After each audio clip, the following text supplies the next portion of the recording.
My name is Mei Wan Ho, and I wrote this book called The Rainbow and the Worm, The Physics of Organisms.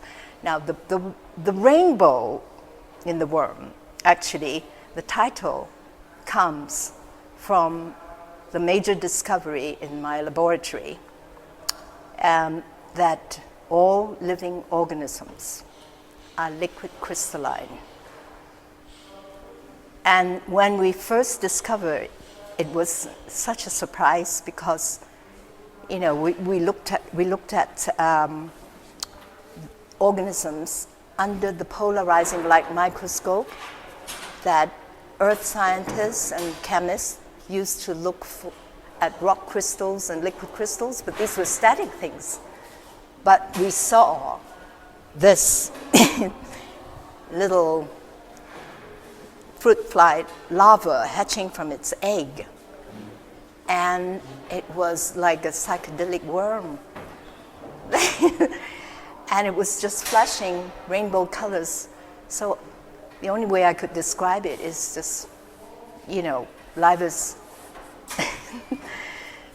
life is basically a rainbow in the worm. The only way this rainbow, this worm, can look like a rainbow, a dynamic rainbow display, is because the molecular motions are coherent.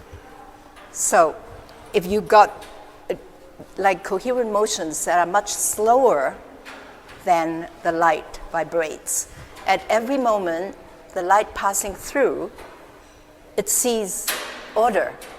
And that's the basis of the generation of the colors. It's the same principle as the rainbow, basically. It's a refraction, double refraction. And so that in itself was a very strong evidence that the organism is coherent at the molecular level to a high degree, so even quantum coherent. And there are a lot of other evidence that persuaded me that that was the case.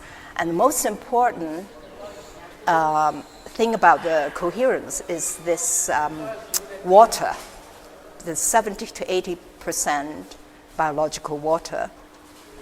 And this water is itself liquid crystalline. And that is the water that enables all the macromolecules to work, that enables life to exist, without which nothing is possible.